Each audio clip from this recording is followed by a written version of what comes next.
ഓക്കേടാ, നെക്സ്റ്റ് നമ്മൾ പഠിക്കാൻ പോകുന്നത് 20th century Malayalam literature in ട്രാൻസ്ലേഷനിലെ ഫസ്റ്റ് പോവം, അതായത് നാലപ്പാട്ട് ബാലാമണി അമ്മയുടെ എന്താണ് ദ ഹൗസ് വൈഫ് എന്നുള്ള പോവമാണ് നമ്മൾ നോക്കുന്നത്.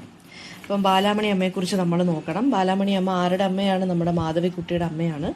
പിന്നെ അവരുടെ ഏറ്റവും ഫേമസ് ആയിട്ടുള്ള വർക്ക്, അതായത് പേജ് നമ്പർ 4 അവരുടെ ബയോഗ്രഫിക്കൽ ഡീറ്റെയിൽസ് എല്ലാം കൊടുത്തിട്ടുണ്ട്. അവരെ വിളിക്കുന്നതെന്ന് വെച്ച് കഴിഞ്ഞാൽ മാതൃത്വത്തിന്റെ കവി എന്നാണ് നാലപ്പാട്ട് ബാലാമണി അമ്മ അറിയപ്പെടുന്നത് കേട്ടോ, മാതൃത്വത്തിന്റെ കവി. പിന്നെ അവരുടെ ഒരു ഫസ്റ്റ് അവരൊരു 21 ഇയേഴ്സ് ആയപ്പോൾ അവരൊരു ആന്തോളജി പബ്ലിഷ് ചെയ്തു. അതിന്റെ നെയിമാണ് കൂപ്പുകൈ. പിന്നെ ഒരുപാട് തീംസ് ഇവരുടെ പോംസിനകത്ത് വരുന്നുണ്ട്. ഒരുമാതിരി കുഞ്ഞു പിള്ളേർക്ക് വായിക്കാവുന്ന രീതിയിലുള്ള പോംസ് ഒക്കെയാണ് ഇവർ കൂടുതൽ എഴുതിയിട്ടുള്ളത് കേട്ടോ. പിന്നെ ഡൊമസ്റ്റിക് ലൈഫിനെ കുറിച്ച്, അതായത് നമ്മുടെ വീടുകളിൽ എന്തൊക്കെയാണ് നടക്കുന്നത്, നമ്മുടെ ഇന്ത്യൻ എപ്പിക്സ് ഉണ്ടല്ലോ, രാമായണ മഹാഭാരതം അങ്ങനെയുള്ള കഥകളെ കുറിച്ച്, അതൊക്കെയാണ് ഇവരുടെ തീംസ് എന്ന് പറയുന്നത്, ഇവരുടെ വർക്കിനകത്ത് വരുന്ന തീംസ്. പിന്നെ ഒരുപാട് കളക്ഷൻസ്, അവരുടെ കളക്ഷൻസിന്റെ പേര് പറഞ്ഞിട്ടുണ്ട്: അമ്മ, കുടുംബിനി, സ്ത്രീ ഹൃദയം, പിന്നെന്താണ് പ്രഭാങ്കുരം, സോപാനം, അമ്പലത്തിൽ പിന്നെ നിവേദ്യം. ഇത്രയാണ് അവരുടെ വർക്ക്സ് എന്ന് പറയുന്നത്. അപ്പം എസ് എഴുതുമ്പോൾ ഈ 2-3 വർക്ക്സിന്റെ എളുപ്പം പഠിച്ചു വെക്കാവുന്ന 2-3 വർക്ക്സിന്റെ പേരൊന്ന് പഠിച്ചു വെച്ചേക്കണം. പിന്നെ ബാലാമണി അമ്മയ്ക്ക് സരസ്വതി സമ്മാനം എന്നുള്ള അവാർഡ് കിട്ടിയിട്ടുണ്ട്, എഴുത്തച്ഛൻ പുരസ്കാരം കിട്ടിയിട്ടുണ്ട്, പത്മഭൂഷൺ കിട്ടിയിട്ടുണ്ട്, സാഹിത്യ അക്കാദമി അവാർഡും കിട്ടിയിട്ടുണ്ട്. ഈ ഹൗസ് വൈഫ് എന്ന് പറയുന്ന ഈ ഒരു പോം എന്ന് പറയുന്നത് ശരിക്കും പറഞ്ഞു കഴിഞ്ഞാൽ അവര് പ്രപഞ്ചം മറയുന്നു എന്ന് പറഞ്ഞ് മലയാളത്തിലൊരു പോയം എഴുതിയിട്ടുണ്ട്. പ്രപഞ്ചം മറയുന്നു, അതായത് ദ യൂണിവേഴ്സ് ഡിസപ്പിയേഴ്സ്. അതിന്റെ ഇംഗ്ലീഷ് ട്രാൻസ്ലേഷനാണ് ഈ ഹൗസ് വൈഫ് എന്ന് പറയുന്നത്. അപ്പം ഇംഗ്ലീഷിലോട്ട് ട്രാൻസ്ലേറ്റ് ചെയ്തപ്പോൾ എന്ത് പറ്റിയെന്ന് വെച്ചാൽ അവരതിന്റെ ടൈറ്റിലും മാറ്റി കുറച്ച് വ്യത്യാസങ്ങളും വരുത്തി. അതേപോലെ അങ്ങ് മാറ്റി എഴുതിയില്ലെങ്കിൽ കുറച്ച് വ്യത്യാസങ്ങളൊക്കെ വരുത്തി ടൈറ്റിലൊക്കെ മാറ്റി. അപ്പം അത് 1934 ഈ ഒരു പോം എഴുതുന്നത്. പോയറ്റ് തന്നെയാണ് ഈ ഒരു പോം ഇംഗ്ലീഷിലോട്ട് ട്രാൻസ്ലേറ്റ് ചെയ്യുന്നത്. ഒരുപാട് നമുക്ക് അവരുടെ ബെസ്റ്റ് ഓഫ് വർക്ക് എന്ന് പറയാൻ പറ്റത്തില്ല, എന്നാലും എന്താണ് ഏകദേശം സെയിം തീം തന്നെയാണ് ഈ പോയത്തിനകത്ത് രണ്ടിനകത്തും വരുന്നത്. ഓക്കെ, അപ്പൊ ഫസ്റ്റ് സ്റ്റാൻസ എന്ന് പറയുന്നത് നോക്കിക്കോളൂ. പിന്നെ നമ്മുടെ ഗൈഡിലെ കാര്യമാണ് മിസ് പറയുന്നത് കേട്ടോ. ഒരു ഇച്ചിരി കൺഫ്യൂസിംഗ് ആയിട്ട് തോന്നും ടെക്സ്റ്റ് വായിക്കുമ്പോൾ, എന്നാലും നമ്മൾ മിസ് ഈ പറയുന്ന എന്താ പറയുക വോയിസ് കേട്ടിട്ട് വേണം നീ ഒന്ന് ടെക്സ്റ്റ് വായിച്ചു നോക്കാൻ. നമ്മൾ പറഞ്ഞു പ്രപഞ്ചം മറയുന്നു എന്നുള്ള പോകത്തിന്റെ ഇംഗ്ലീഷ് ട്രാൻസ്ലേഷനാണ് ദ ഹൗസ് വൈഫ് എന്ന് പറയുന്നത്. ടൈറ്റിലും എല്ലാം രീതിയിലും മാറ്റിയിട്ടുണ്ട് അവര്. ഒരുപാട് വ്യത്യാസങ്ങൾ മാറ്റിയിട്ടുണ്ട്. എന്താണ് ഇംഗ്ലീഷിലോട്ട് ട്രാൻസ്ലേറ്റ് ചെയ്തപ്പോൾ അവർ മാറ്റി. അപ്പോൾ പോയറ്റ് എങ്ങനെയാ തുടങ്ങുന്നതെന്ന് വെച്ച് കഴിഞ്ഞാൽ 3 സ്റ്റാൻസ പോവമാണ്, വളരെ ഷോർട്ടായിട്ടുള്ള പോവമാണ്. പോയറ്റ് തുടങ്ങുന്നത് എങ്ങനെയാന്ന് വെച്ച് കഴിഞ്ഞാൽ അവരുടെ ലാൻഡിന്റെ, അവർ ആ താമസിക്കുന്ന ലാൻഡിന്റെ അല്ലെങ്കിൽ ആ വില്ലേജിന്റെ നാച്ചുറൽ ബ്യൂട്ടിയെ എക്സ്പ്ലെയിൻ ചെയ്തുകൊണ്ടാണ് തുടങ്ങുന്നത്. അവര് റിവറിൽ കുളിക്കാൻ പോയ കഥയൊക്കെ അവർ ഓർക്കുന്നു. കുളിച്ചിട്ട് തിരിച്ച് വീട്ടിലോട്ട്, അതായത് രാവിലെ കുളിച്ചിട്ട് വീട്ടിലോട്ട് പെട്ടെന്ന് ഹേസ്റ്റൺ ചെയ്ത്, അതായത് പെട്ടെന്ന് സ്പീഡിൽ പോകുന്ന കാര്യം ഓർക്കുന്നു. ആ സമയത്ത് പ്രകൃതിയുടെ ആ ഒരു ഭംഗിയെക്കുറിച്ച് അവർ ആലോചിക്കുവാണ്, ആ ഒരു നൊസ്റ്റാൾജിയെ കുറിച്ചൊക്കെ ഇവരിങ്ങനെ ആലോചിക്കുവാണ്. ആ സമയത്ത് ഇവർ എന്ത് ചെയ്തു? ആകാശത്ത് കിളികളുടെ സൗണ്ടുകൾ കേൾക്കുവാണ്, പക്ഷികളുടെ സൗണ്ടുകൾ കേൾക്കുവാണ്. പിന്നെ ആളുകളുടെ, അതായത് അവരുടെ വീടിന്റെ അടുത്തുള്ളവരൊക്കെ എന്താ പറയാ ഗ്രീൻ ഫ്ലാഗ്സ് റേസ് ചെയ്യുന്നവരിങ്ങനെ ആലോചിക്കുവാണ്. ആ ഗ്രീൻ ഫ്ലാഗ്സ് റേസ് ചെയ്ത് പട്ടം പറത്തുന്നതായിരിക്കാം അവർ ഉദ്ദേശിച്ചത്. പിന്നെ പറഞ്ഞിരിക്കുന്നത് എന്താണ്? ബട്ടർഫ്ലൈസിനെ കാണുന്നുണ്ട്, ബട്ടർഫ്ലൈസ് ഡാൻസ് ചെയ്യുന്നതാണൊക്കെ ഇവർക്ക് തോന്നുന്നു, ബട്ടർഫ്ലൈസ് ഇങ്ങനെ ഊഞ്ഞാലാടുന്ന പോലൊക്കെ ഇവർക്ക് തോന്നുന്നു. അതായത് അവരുടെ മൾട്ടി കളേർഡ് ഡ്രസ്സ്, ബട്ടർഫ്ലൈസിന്റെ കളർ എന്താണെന്നറിയില്ല, ഓരോ ബട്ടർഫ്ലൈ ഓരോ കളറിലാണ്, അവർക്ക് അതിനകത്ത് തന്നെ ഒരുപാട് പാറ്റേൺസ് വരുന്നുണ്ട്. സോ അവരെന്തോ ഒരു കളർഫുൾ ആയിട്ടുള്ള ഡ്രസ്സ് ഇട്ടിട്ട് ബട്ടർഫ്ലൈസ് ആകാശത്തൂടെ പറന്ന് നടക്കുന്ന ഇവർക്ക് അറിയാൻ പറ്റുന്നുണ്ട്, അല്ലെങ്കിൽ ചിന്തിക്കാൻ കഴിയുന്നുണ്ട്, അവർ ആലോചിക്കുവാണ്. പിന്നെന്താണ് പറയുന്നത്? അതുകൊണ്ട് ഇത് ഇത്രയും കാര്യങ്ങൾ ഇങ്ങനെ വളരെ കളർഫുൾ ആയിട്ടുള്ളൊരു നാച്ചുറൽ ബ്യൂട്ടിയെ കുറിച്ച് പറയുമ്പോൾ ഇവർ പറയുവാണ് ഇവർ താമസിക്കുന്ന വേൾഡ്, അല്ലെങ്കിൽ അവരുടെ ആ വേൾഡ് എന്ന് പറയുന്നത് എന്താണ്? അതിപ്പോൾ ഡ്രീമോ ആയിക്കോട്ടെ അല്ലെങ്കിൽ പാസ്റ്റിലെ കാര്യങ്ങളോ ആയിക്കോട്ടെ, അവർ താമസിക്കുന്ന ആ ഒരു വേൾഡ്, ഇപ്പോൾ ഈ ഡിസ്ക്രൈബ് ചെയ്തേക്കുന്ന വേൾഡ് എന്ന് പറയുന്നത് എന്താണ്? വളരെ ഒരു ഉത്സവത്തിൽ ചെന്നപ്പെട്ട പോലെ, വളരെ കളർഫുൾ ആയിട്ടുള്ള ഒരു കാർണിവലിൽ ചെന്നപ്പെട്ട പോലെ. കാർണിവൽ എന്ന് വെച്ചാൽ ഉത്സവം, ഒരു ഫെസ്റ്റിവലിൽ ചെന്നപ്പെട്ട പോലെയായി. വളരെ കളർഫുൾ ആയിട്ടുള്ള, വളരെ എംബലിഷ്ഡ് ആയിട്ടുള്ള, അല്ലെങ്കിൽ എന്താ പറയുക ഭയങ്കര റിച്ച് ആയിട്ടുള്ള കളേഴ്സ് ഒക്കെ ഉള്ള നല്ല ഒരു ഉത്സവത്തിന് ചെന്നപ്പെട്ട പോലെയാണ് ഇവർക്ക് പാസ്റ്റിനെ കുറിച്ച് ആലോചിക്കുമ്പോൾ ഇവർക്ക് തോന്നുന്നത്. പിന്നെ പറയുന്നത് എന്താണ്? ഇതെല്ലാം കണ്ട് ഇവരുടെ ഐസിന്, അതായത് കണ്ണുകൾ വളരെയധികം ഉന്മാദത്തോടു കൂടി ഇവർക്കൊരു ഫീല് വന്നു, ഉന്മാദത്തിന്റെ ഫീൽ, അതായത് ഇൻടോക്സിക്കേറ്റഡ് ആയിട്ട് ഒരു ഫീല് വന്നു. ഈ കളർഫുൾ ആയിട്ടുള്ള കാര്യങ്ങളെല്ലാം കണ്ട് അവരുടെ ആ ഒരു വീടിന്റെ ഫ്രണ്ടിലുള്ള പിന്നെന്താ പറയുക, ലബേണം ഗാർലൻഡഡ് ഹൗസ് എന്നാണ് അവർ പറഞ്ഞേക്കുന്നത്. ലബേണം ഗാർലൻഡഡ് ഹൗസ് എന്ന് വെച്ചാൽ നമ്മുടെ കൊന്നപ്പൂവൊക്കെ ഇങ്ങനെ വിരിഞ്ഞ് വീടിന്റെ ഫ്രണ്ടിലോട്ട് ഇങ്ങനെ വീണ് കിടക്കുകയാണ്. അപ്പോൾ ആ വീടിനെ കണ്ടു കഴിഞ്ഞാൽ കൊന്നപ്പൂവിന്റെ ഒരു മാല ഇട്ട് നിൽക്കുന്ന കണക്ക് ആ വീടിനെ കാണുമ്പോൾ തോന്നുന്നത്. സോ അത് പിന്നെന്താ പറഞ്ഞേക്കുന്നത്, സൂര്യപ്രകാശം കൂടെ അടിക്കുമ്പോൾ അത് വേറൊരു കളറായിട്ട് മാറുവാണ്. അപ്പോൾ മൊത്തത്തിലൊരു കളർഫുൾ ആയിട്ടുള്ള ഒരു പിക്ചറിനെയാണ് അവർ ഫസ്റ്റ് സ്റ്റാൻസയ്ക്കകത്ത് ഇവർ കൊടുത്തേക്കുന്നത്.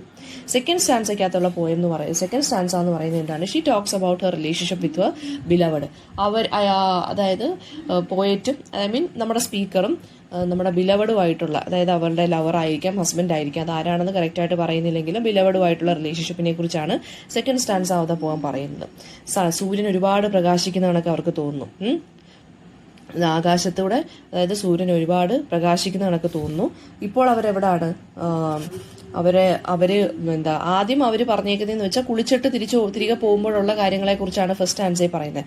സെക്കൻഡ് സ്റ്റാൻസയ്ക്കകത്ത് പറയുന്നതെന്ന് വെച്ച് കഴിഞ്ഞാൽ എന്താണ്, ഹൗസ് ഹോൾഡ് കോഴ്സ് ഒക്കെ ചെയ്ത് കഴിഞ്ഞിട്ട്, ഹൗസ് ഹോൾഡ് ചോർസ് എന്ന് പറയുമ്പോൾ നമ്മുടെ ഹൗസ് ഹോൾഡ് ഡ്യൂട്ടീസ് എല്ലാം ഒരു വീട്ടമ്മയായിട്ടൊരു മാറുമായിരിക്കാം, അല്ലെങ്കിൽ ഒരു ഭാര്യയുടെ റോളിനെ കുറിച്ചായിരിക്കാം ഈ ഒരു സെക്കൻഡ് സ്റ്റാൻസയ്ക്കകത്ത് പറയുന്നത്. എല്ലാ ഡ്യൂട്ടീസും ചെയ്ത് കഴിഞ്ഞിട്ട് ഇവർ ഹസ്ബൻഡിന്റെ അടുത്തോട്ട് അല്ലെങ്കിൽ ബിലവഡിന്റെ അടുത്തോട്ട് പോകാൻ വേണ്ടി ഇവർ തയ്യാറെടുക്കുകയാണ് ചെയ്യുന്നത്.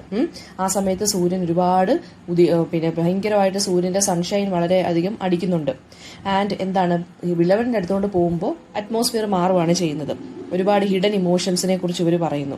പിന്നെന്താണ്, ഗുൽമോഹർ ബുഷസിന്റെ ഒക്കെ, അതായത് ഗോൾഡൻ മോഹർ ബുഷസ് എന്നാണ് പറഞ്ഞേക്കുന്നത്. നമ്മുടെ കൊന്നപ്പൂവിന്റെ കാര്യമായിരിക്കാം പറയുന്നത്. അതിനെക്കുറിച്ച് പറയുന്നുണ്ട്. പിന്നെന്താണ്, രണ്ടുപേരുടെ മുഖത്തുള്ള ചന്ദനത്തിനെ കുറിച്ച്, സാഫ്രനെ കുറിച്ച് പറയുന്നുണ്ട്. അപ്പോൾ രണ്ടുപേരും മുഖത്തോട് മുഖം നോക്കി രണ്ടുപേരുടെ മുഖം വളരെ സൈലന്റ് ആയിട്ട് തോന്നുവാണ്, നമ്മുടെ പോയിന്റിന്റെയും അതായത് സ്പീക്കറിന്റെയും ബിലവഡിന്റെയും. അപ്പോൾ ബിലവഡിന്റെ അടുത്തോട്ട് ഓടിച്ചെല്ലുവാണ്. ആ സമയത്തുള്ള അറ്റ്മോസ്ഫിയർ എങ്ങനെയാണ്, ഒരുപാട് ഹിഡൻ ഇമോഷൻസ് ഇങ്ങനെ അടക്കി പിടിച്ചുകൊണ്ട് പോവുകയാണ് ബിലവഡിന്റെ അടുത്തോട്ട്. ഒരു അതായത് ഇങ്ങനെ ദീർഘനിശ്വാസം വിടുന്നുണ്ട്. പിന്നെന്താണ്, ആ ഒരു ഗോൾഡൻ കളറിലുള്ള കൊന്നപ്പൂവിന്റെ ആ ഒരു ഇത് കാണുന്നുണ്ട്, സൺലൈറ്റ് അടിക്കുന്നുണ്ട്, പിന്നെ ചന്ദനത്തിന്റെ മണം വരുന്നുണ്ട്. ചന്ദനം വിട്ട് രണ്ടുപേരും കൂടെ അങ്ങോട്ടും ഇങ്ങോട്ടും ഫേസ് ടു ഫേസ് നോക്കി നിൽക്കുവാണ്, സൈലന്റ് ആയിട്ട്, വളരെ ഹാപ്പി ആയിട്ട്.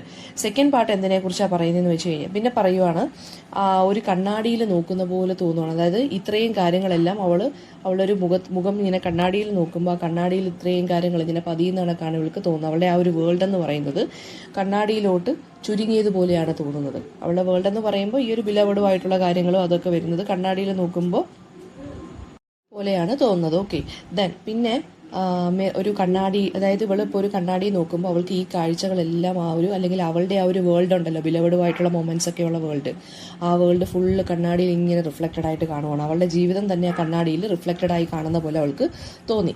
ദെൻ പിന്നെന്താണ്, അവളുടെ അതേ ഇമോഷൻസ്, അതായത് അവളുടെ ആ മനസ്സിലുള്ള ഇമോഷൻസും കണ്ണിലുള്ള ഇമോഷൻസും ബിലവഡുമായിട്ടുള്ള ആ ഒരു മൊമെന്റ്സ് ഒക്കെ എന്ന് പറയുന്നത് കണ്ണാടിയിൽ റിഫ്ലക്ട് ചെയ്ത് കാണുന്ന പോലെ ഇവൾക്ക് തോന്നി. സോ ഇവൾക്ക് അത് അത് കണ്ടപ്പോൾ എന്താണ്, വളരെയധികം സന്തോഷം തോന്നി, ഡിലൈറ്റഡ് ആയി മാറുന്നു. ആൻഡ് അവളുടെ ലൈഫ് വളരെയധികം ബ്യൂട്ടിഫുൾ ആണെന്നാണ് ഇവള് അവിടെ സെക്കൻഡ് സ്റ്റാൻസിൽ ഡിസ്ക്രൈബ് ചെയ്യുന്നത്. അതായത് അവളുടെ വേൾഡ് എന്ന് പറയുന്നത് തന്നെ ആരാണ്, അവളുടെ ബിലവഡ് ആണെന്നാണ് പറയുന്നത്. തേർഡ് സ്റ്റാൻസയ്ക്കകത്ത് ഇനി ആരെക്കുറിച്ചാണ് പറയുന്നത്, ഇനി മക്കളെ കുറിച്ചാണ് പറയുന്നത്. മക്കളെ കുറിച്ച് പറയുവാണ്. മക്കളെ കുറിച്ച് എന്താണ്, ആ മക്കളുടെ അടുത്തോട്ട് ഓടി ചെല്ലുവാണ്. മക്കൾ എവിടെയാണ്, മക്കൾ യാർഡിൽ, അതായത് മുറ്റത്ത് നിന്ന് കളിക്കുകയാണ് ചെയ്യുന്നത്. അവരുടെ സ്മൈൽസിനെ മിൽക്കി സ്മൈൽ എന്നാണ് പറയുന്നത്, പാൽ പുഞ്ചിരി. പിന്നെന്താണ്, ആ ഒരു മൂൺലൈറ്റ് പോലെ ഇവൾക്ക് തോന്നി. അതായത് ആ കുഞ്ഞുങ്ങളുടെ പാൽ പുഞ്ചിരി കണ്ടിട്ട് സ്കൈ തന്നെ ഫ്രീസ് ആയ പോലെ, അതായത് മൂൺലൈറ്റിൽ കുളിച്ച് നിൽക്കുന്ന പോലുള്ള ചിരിയാണ് ഇവരുടെ മക്കളുടേതെന്ന് പറയുന്നത്. അപ്പം അത് കണ്ട് ആകാശം തന്നെ എന്ത് ചെയ്യുന്നു, ഫ്രീസായി നിന്നു. അതുപോലെ തന്നെ എന്താണ്, ആ സമയത്ത് തന്നെ, ഇതേ സമയത്ത് തന്നെ എന്ത് കേൾക്കുന്നുണ്ട്, നമ്മുടെ പുഴ ഒഴുകുന്ന അല്ലെങ്കിൽ റിവർ ഒഴുകുന്ന എക്കോസ് ഇവൾക്ക് കേൾക്കാം. എക്കോസ്, അതായത് പുഴ ഒഴുകുവാണ്. ഈ കുഞ്ഞുങ്ങൾ കളിക്കുന്നതിനോടൊപ്പം തന്നെ പുഴ ഒഴുകുന്നതിൻ്റെ ആ സൗണ്ടും കുഞ്ഞുങ്ങൾ കളിക്കുന്ന ആ ഒരു സൗണ്ടും കുഞ്ഞുങ്ങളുടെ ഫുഡ് സ്റ്റെപ്സും എല്ലാം അവൾക്ക് എക്കോ പോലെ ഇങ്ങനെ കേട്ടുകൊണ്ടിരിക്കുവാണ്. അവൾ പിന്നെ തിരിഞ്ഞ് നോക്കുമ്പോൾ എന്താണ്, ചുറ്റിനും നോക്കുമ്പോൾ എന്താണ്, നെയ്ബറിന്റെ ഹൗസേഴ്സ് എല്ലാം എന്താണ്, ഇല്ലുമിനേറ്റഡ് ആയിട്ട് നിൽക്കുവാണ്. ഒരു വല്ലാത്ത ഒരു ഐശ്വര്യപൂർണ്ണമായിട്ട് ഇങ്ങനെ അതായത് ചുറ്റിനുമുള്ള ആളുകളുടെ ഹൗസസ് എല്ലാം എന്താണ്, വളരെയധികം ഇല്ലുമിനേറ്റ് ചെയ്ത് നിൽക്കുവാണ്. എന്തോ വിളക്ക് കത്തിച്ച് വെച്ചതുപോലെ ഇങ്ങനെ തോന്നുവാണ്. അപ്പോൾ ഇവൾക്ക് ഇപ്പോൾ ഇനി പറയാൻ പോകുന്നതെന്ന് വെച്ച് കഴിഞ്ഞാൽ എന്താണ്, ഒരു വേൾഡ്, അതായത് ഇവൾക്ക് ചുറ്റിനുമുള്ള വേൾഡ് തന്നെ ഒരു ഫെയറി ടെയിൽ പോലെ ഇവൾക്ക് തോന്നി, ഒരു ഡ്രീം പോലെ ഇവൾക്ക് തോന്നുവാണ്. വളരെയധികം എൻചാൻറ്റിങ് ആയിട്ട്, വളരെയധികം ബ്യൂട്ടിഫുൾ ആയിട്ട്, വളരെയധികം ചാമിങ് ആയിട്ട് ഇവൾക്ക് തോന്നുവാണ്. പിന്നെ പറയുവാണ് എന്താണ്, അവളുടെ സോൾ എന്ന് പറയുന്നത് എന്താണ്, is absorbed in those flower like forms. അതായത് വളരെ ഒരു ഫെയറി ടെയിൽ ആയതുപോലെ ഇവളുടെ സോൾ, ഇവളുടെ ആത്മാവും ആ ഒരു ഫെയറി ടെയിലിൽ ഇങ്ങനെ ഇഴുകി ചേർന്ന പോലെയാണ് ആർക്ക് തോന്നുന്നത്, നമ്മുടെ പോയിറ്റിന് തോന്നുന്നത്. പോയിറ്റ് എങ്ങനെയാണ് ഇത് പോം എൻഡ് ചെയ്യുന്നതെന്ന് വെച്ച് കഴിഞ്ഞാൽ, ഈ ഒരു സന്തോഷവും പിന്നെ ഈ ഒരു സന്തോഷത്തെ കൊണ്ടുള്ള കണ്ണുനീരിലും ഒക്കെ മിക്സ് ആയിട്ട് ആ ഒരു വേൾഡ്, അതായത് ആ ഫെയറി ലാൻഡ് എന്ന് പറയുന്നത് പതുക്കെ പതുക്കെ ഫെയ്ഡ് ആയിക്കൊണ്ട് മാറിയിരിക്കുവാണെന്നാണ് പോം പറയുന്നത്, ലാസ്റ്റ് പറയുന്നത്. ഇതെല്ലാം കണ്ട സന്തോഷത്തിൽ മനസ്സ് നിറഞ്ഞ് കണ്ണ് നിറഞ്ഞ് നിന്ന സമയത്ത് എന്ത് പറ്റുന്നു, ആ ഒരു സന്തോഷത്തിൽ ആ കണ്ണുനീരിലും സന്തോഷം കൊണ്ടുള്ള കണ്ണുനീരിലും ഈ ഒരു വേൾഡ് എന്ന് പറയുന്നത് എന്തായി മാറുവാണ്, ഡിസപ്പിയർ ആയി മാറുവാണ്.